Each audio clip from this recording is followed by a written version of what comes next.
За ёстой нар хур тэгшрээд навч цэцэг дэлгэрээд наадаж дуусаад байж байсан цаагуур чинь амар цуурал гарчихсан байна. Гол дүрийг хараад эмэгтэй хүн байтугай эрэгтэй бие хүртэл уулга алдахаар царайлаг шар тоглосон байхаар нь үзчихлээ. Борон тэгээд яриад өгье цаашаа маашаа үзмээр байвал сайхан лайк саба дараад бурхандаа залбираад байж байвал зогстой гэж байгаа. Ширүүн бороо татсан хааны ордон. Тэгэд язгууртан бололтой нэг залуу ам хамраас нь цус гараад хааны цөөрөмд нас орхон дээрээ.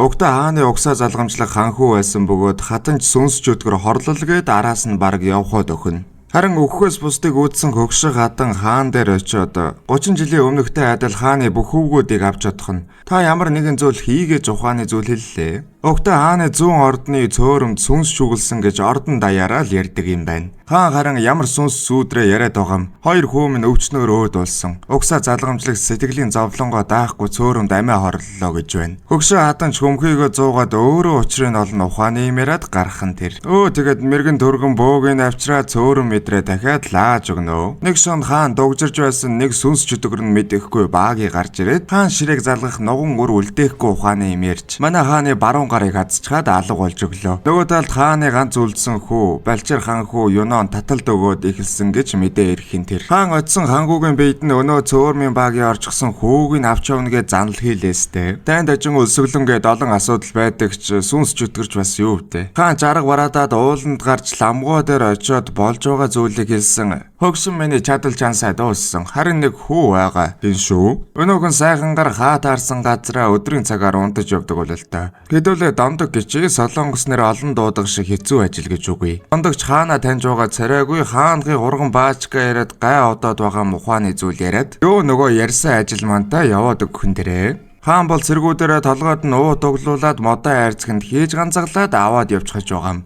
Манай хүнч хаан гэдгийг ухаарад арайч томор зүрхлэх нь хайшаа юм. Тэгээд ордны нүгсвээр сүнсээ хайж яваад миний хөлгийг тайлчих энд байна гэж ганцаараа ороод нөө сайхангаар хашаа даваад шанаг долоогоор баримжаа авцсан. Тэгэхдээ бас хөгшин багшаа муулсан шигэ өгүүлж явсан хааны зэрэгтэй яг таарна. Хаан жилдээ барьж толгойных нь харалдаа хэд эргүүлээд амтай нэрэд эхэлж байгаа юм л да. Тэгээд манай хүн ч өнөө цөөрмийн сүнсийг олж устгахаар болоод хааны тушаалаар газар усны мэрэгэн болно. Энэ тон толгойтой нөхрийг юу гэж ганцаараа гинүүлдэг хүү бараа болонгоо мөрдүүлэх гэж ордноос нэг шивгчинг дууднаа. Тэр шивгчнэн зүгээрчгүй хааны ботож хүүхэд юм уу та. Тэгээд одооноос дулмаа гэж дондог дулмаа хоёр сайхан оршиж байгаа биз. Өнөө дондгоо ордныхоо хамгийн бузартай өрөөнд нь оруулсан өнөөх нь унтаж чадахгүй шулганаастай. Бодвол өнөө хөгшин лам багшаал зөхөж суугаа биз. Манай хоёр ч анханасаа ам нийлэхгүй дондог угаасаа тэрслүү шаарын болохоор цор хийгээд нэг бодлын ихлэн нөхөр шиг хөөрхөө. Тэгээд дулмаа өнөөхөө нэг юм чирж гараад Юнон хаан хүүгийн байдлыг тандах гэсэн хөгшин хатан нүүр өгсөнгүй. Дондогч таасан юмгүй бидэрч явсан дулмаа чи ерэн сүнс чөтгөр хардаг гэж үнэ юм уу дөө. Тэгэр нь манай хүн хуруугаараа заагаад тэнд нэг чөтгөр байна гэсэн нэг сэгсгэр нөхөр бас хуруугаараа гоцолцуулж байна. Чөтгөр бол хүний муу энерги эсвэл байгалийн ог шаарны бөөгнөрлөөр үүссэн баачканаар сүнс харан илүү төвөгтэй гэж байгаа. Хүний орвоод дараа төрлөө олж чадаагүй үлдсэн энгийн сүнсийнхээ. Гэхдээ тэдэн дундаа хорсол тээж нас барсан газрын хөрстэй холбогдсон вонги гэх эвгүй сүнснүүд байдаг. Өнөө цөөрмийн сүнс нь вонги юм шиг байгаа юм л да. Дондогч дахиж хүнжил нөмрөө сууж байна уу гэсэн хідэн цагаан даавуу холбоод шүглсэн шигээ сууж байна. Долмаа наран өрөмний өчиг өрүүлзээд байхаар нь чи хийх юмгүй бол тоорын модны мөчрөө аваад иргэвэ. Өнөөхөн ч хичээнгүйлэн бараг модтой шахуу авчирсан мангаар нэг сайхан нурууга майжж байдаг боё юм. Өдөш болж ордноор нэг Юнон хаанхуу нэлен хизүүдсэн яриа гарч дулмаач ямар нэг юм хийн угаа ухааны юм өнөө нойргүй хүндэлдэг. Манай гарч бас ёо тэгээстэйгээд хутаг мөчр бас өнөө цагаан даавуугаа аваад цөөрөмлөө явлаа. Очиж даавуугаа модонд бэхлээд өөртөө уяад гараасаа зүсэж цустаад гвэнч гэнөө гванч гэнөө нэг ертөнцлөө явах гэж байгаа юм байх.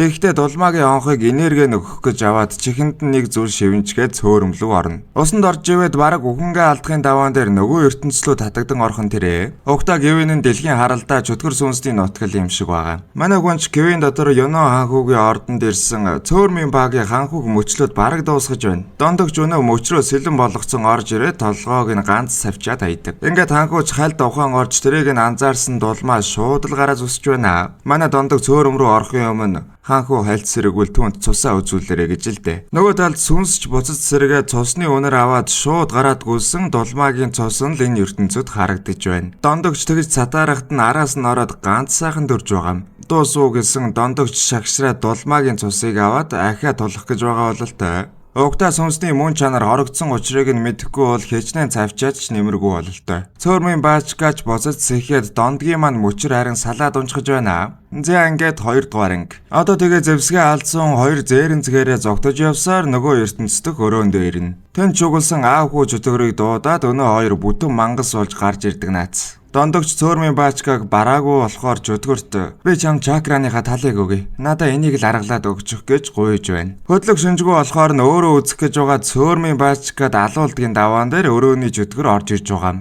Энэ ертөнцтэй бол чөтгөр сүнсээ эдэж уугаад байхгүй болгочихдаг юм шиг байгаа. Дондог маань жамс хийгээд цөөрмийн сүнсийг үнэн төрхөө харуулчих. Тэгвэл чамайг суллаад өгье гинэ.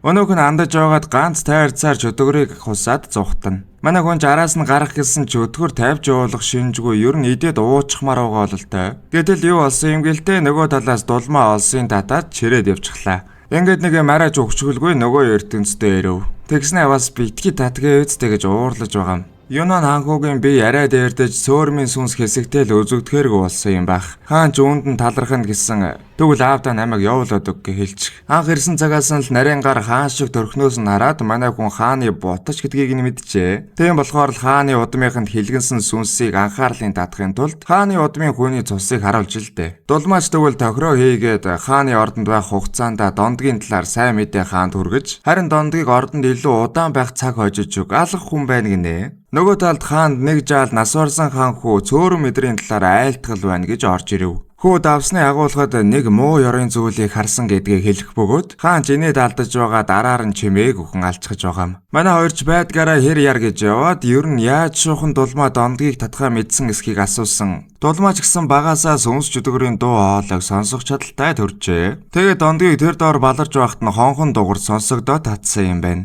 Энэ иранж явсаар дулмаа давсны агуулгад сүнс хорсон байдаг өгөөд баг байхад нь могоон гуйдсан арслууны хүүхдийг алсан гэж сүнснүүд шивнэлдэж байхыг нь сонссон гэдэг. Манай хүнч давсны агуулга руу ганц өнгөйгөө тарах гэсэн тэрүүгээр өөр юм сүр сар хийгээд яваад байна. Ганц будааны бов гаргаад үдсэн нэг хөөрхөн жижигхэн чөтгөр байна шүү. Дондогч үгийн зөрүүгөө шуудган зугтаагаад ийм төрлийн чөтгөрүүд хүний чакраг баг багаар сорж алдаг гинэ. Сэтгэл нь нэг юм амраад өнөө чөтгөр шугалсан өрөөгөө солиод байж байсан. Өнөөх нь яг манай хүн лөө мэлтийгээд байж байдаг наасан. Энэ хооронд Юнан ханхуугийн өргөнд бөө нөхөр бараг бүтэн тоглолтоо хийж байдаг шүү. Хөгшөө хатан харин ноёд төшмлүүдтэй уулзаж уулзраад хааны залгамж халааг хэлэлцэж байдаг. Энэ уулзалт дээр хааны үеэл Игсан ханхууг дуудсан байх бөгөөд хүүгийн асууд сураглаад нэг л жигтэй. Хааны удам залгах хүүхдүүд нэг нэгээрээ өгөж одоо Балчир ханхуу ирмэг дээр байгаа болохоор нэг мөр хааны удмыг халаад Сан ханхуугийн удмыг хаан ширээн залгах санаатай байгаа бололтой шүү. Манай хоёрч хөгшөө хатантай дахиж уулзах гэж очиод дахиад буцахаар Тэгсэн хатны ордны хамаг муу муухай шүглээд могоо олчихсан ордноор тэнүүчилж явааг харна. Яг явсны хэрэг гарлаа ухааны юм бодоод байж байсан хааны ихтэй таарч байгаа юм. Одоогоос 30 жилийн өмнө хуучин хааны үрс өгөж үргэцсээр татвар имээс үлдсэн хүү буюу одоогийн хаан ширээг залгах болж. Ийм учраас хөгшин хатан хаан хоёр харилцаа муутай зөрчил тэмцэлтэй байдаг гэж. Хатантай хорн ирсэн ноёд төшмөдч хааныг угсаа залгамжлагч хааны угсааны хүнээс залгах гэж ядах гэж үзнэ. Хинэ явуулга гэдгийг мэдэж байгаа болохоор хаанч сөрсөн базаа хийж давсны агуулгын сүнснүүдийг сулчихдаг. Эдгээр сүнснүүд хатантай холбоотой болоод суллаж байгаа ах та.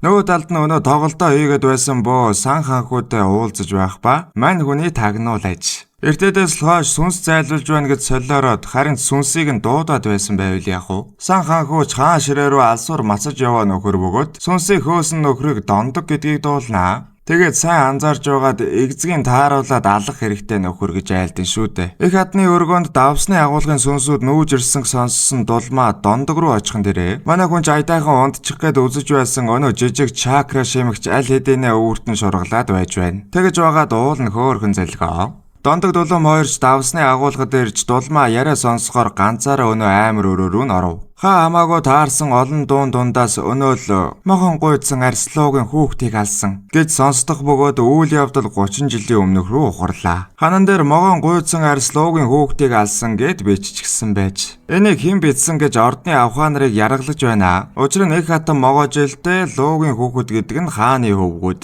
Нэг ёсны хааны удмынхныг хатан хөнөөсөн гэж хэн нэг нь хэлэх гэсэн бололтой. Ийм учир тухайн ордны авхаа нарыг давсны агуулгад шатаан хороож. Зэдэ ингэж л давсны агуулгын хорсолтой сүнснүүд бүрэлдсэн бөгөөд их хатанч тэр даруй лацдаж ураад гайгүй өнгөрч. Одоо эргээд ирсэн нөхдүүд хорслоо тайлах нь ойлгомжтой. Тийм болохоор хатан хамаг хамгаалалт эдрээ нэмээд өнөө шөнө өөр дээр нь ирнэ гэдгийг мэдэж байв. Манай хоёрч давсны агуулгаас амиа алдсан авхаа нарын ясыг авсан байдаг. Ямар ч гэсэн хорссон сүнсний мөн чанарыг мэдснээр судлах боломжтой болж байгаамаа. Дондогч дулмаад энэ тал дээр талархах ба урд нь дулмаагийн энэ чадварыг хүн үнэлж байгаагүй болохоор хажин санагддаг. Багд нь хаан энэ чадварыг нь мэдээд гудамшиг гэж үзэн ордноосоо гаргаж холбоо тасарчээ. Дондогч багада ээжтэйгээ нууран живж ихээ алдаж харин энэ чадвараа олж авсан гэдэг. Тэрнээс хойш хүмүүс түүнийг гадуурхаж ганцаар амьдран ирсэн аж. Ер нь л ижлэхэн замыг туулсан хүмүүс байна шүү. Тэгээд яснуудыг нунтаглаж нүдэд хатны ордонд очиход аль хэдийн тэрүүг ирэх нөхдүүдийг дайрлага дайрсан байв. Нөгөө ертөнцөд дондогч хатны ордонд ирэх ба мань гарууд айл хэдийнэ хатныг дундаа оруулаад зооглож байдаг. Манай хүн ч мөчрөөр уралсан сэлмээ гаргаж ирээд үзсээр харин сүнснүүд тэр дороос сэргэж байна. Ингэж явсаар нэг нэгээр нь үзээд тэр хооронд нөгөө ертөнцөд дулмаа нунтаг ясаа устай хойлоод хонх дугарсан газар руу цацаж байдаг. Сүртэй гэмтэл үзүүлэхгүй цаг хожоод байгаа мó да. За тэгээд баахал ус цацаж сүлвсэн ч өнөөдөл нь дөжрөөд дондогч би өгөж магадгүй дэ ухааны зүйл хэлв.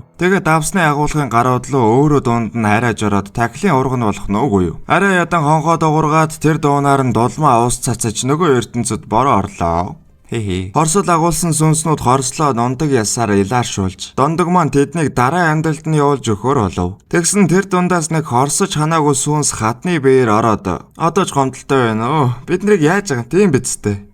Тэнд байсан нь бидний буруу юм уу? Тэгээд түүх өгүүлнэ. Хуучин хааны хамгийн их тааллыг авсан татвар имийг хатан хороох гэсэн ба өнөөхөнч энэ ордонд хааны худмын цус дахин урсахгүй гэж тангаргалаад цөөрөм рүү орж ухаж. Үүнийг нь харж сонссон ордны авхаа нарыг хатан өнөө хан дээрх бичгээр шалтгаглан хороосон байж. Хорсож чанаагүй сүнс их хатанг өөртөөгөө авч явчих гэж үзэх бөгөөд өвлийн өр нэг л өдөр хаалгыг нь тогших болохоор чи хүн алах гэт хэрэггүй. Гэ дондог сэлмээ далаагаад 2 дугаар анги дуусна. Цуврал нийт 8 ангитай бөгөөд та хэдийн лайкийг харж байгаад борон дараагийн партийг яриад өгье. Баярлалаа. Бай.